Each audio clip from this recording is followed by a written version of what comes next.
يعني عن جد يا جماعة الريحة لحالها بتحكي، يا ريت بقدر اوصل لكم الريحة. هلا بدنا نشوفها من قلبها.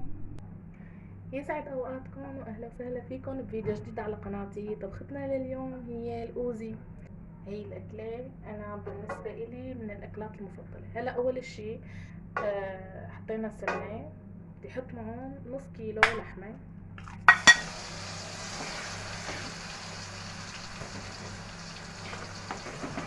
بدي احط مع اللحمة معلقة صغيرة ملح ومعلقة صغيرة فلفل. بنقليها منيح وبس تتقلى اللحمة ننزل فوق البازاليا. اكتبولي انتو بالتعليقات بتحبوها هاي الاكلة. ولبين ما تتقلى اللحمة بدكم تروحوا تضغطوا على زر الاشتراك وتفعلوا زر الجرس مشان يصلكم كل شي جديد عم بعمله. هلا اتقلت اللحمة منيح، هلا بنزل عليها البازاليا.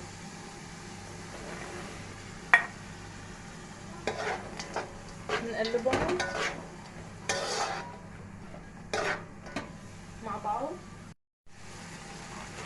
هلا بعد ما قليناها شوي بدي احط لها كمان معلقة ملح للبازاليا. ما بدي كتر لانه لسه في نص بدي احط لها شوي. هلا بعد ما قليت اللحمة مع البازاليا بدي احط كاسة مي لكل كاسة رز ناقعة.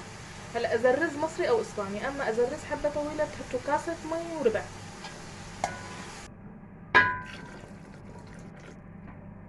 كمان بدنا نملح النصبة.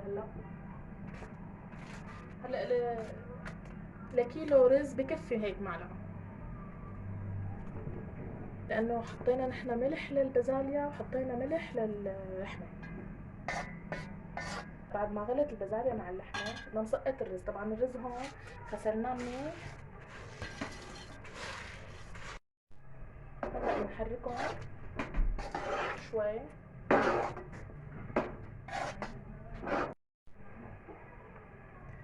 وهلا بدنا نغطيه ونخليه على نار قوية لحتى تنشف النصبة. ننوز تحته منهدي. هون رفعت الغطا نشفت ميته. هلا بنخلي النار هادية تحتهم على النار ونغطيهم كمان ليتهدى الرز تماما.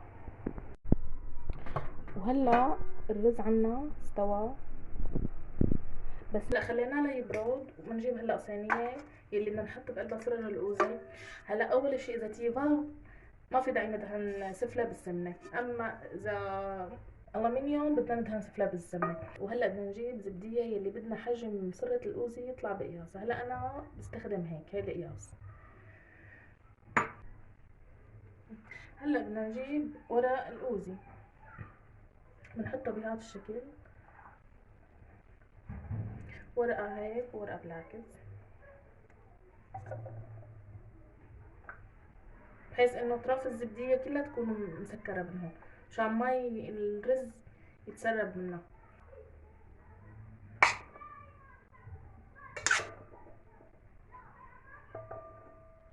هلا انتو فيكم تعبوها قد ما بتقدروا.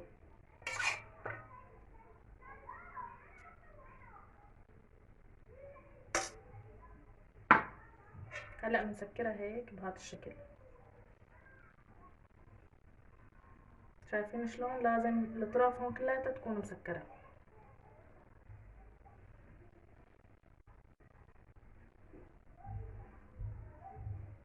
الرصة شوي صغيرة. هذا الشكل طلع معي بهذا الشكل. هلا بدنا نحاول بين السرة والسرة يكون في فراغ، لانه على الشوي بتفرد شوي. رح لف باقي السرر وارجع لكم.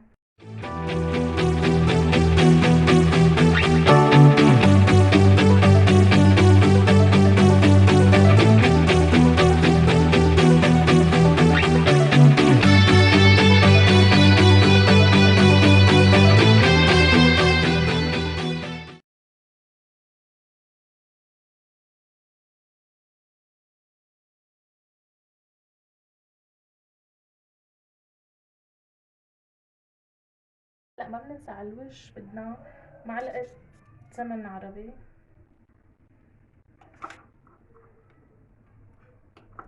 معلقة صغيرة لكل سرة،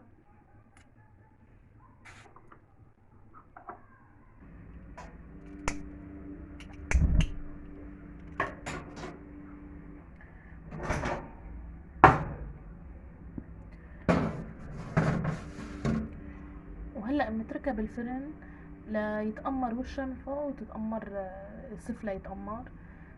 يعني بدها شغلة من 10 دقايق لربع ساعة، مو أكتر من هيك. شوفوا لي هالأوزي واعطوني رأيكم بالتعليقات، لا تنسوني.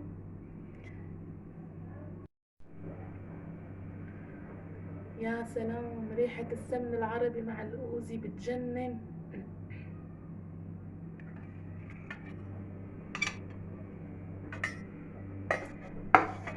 يعني ملوكية، لا تقولوا لي.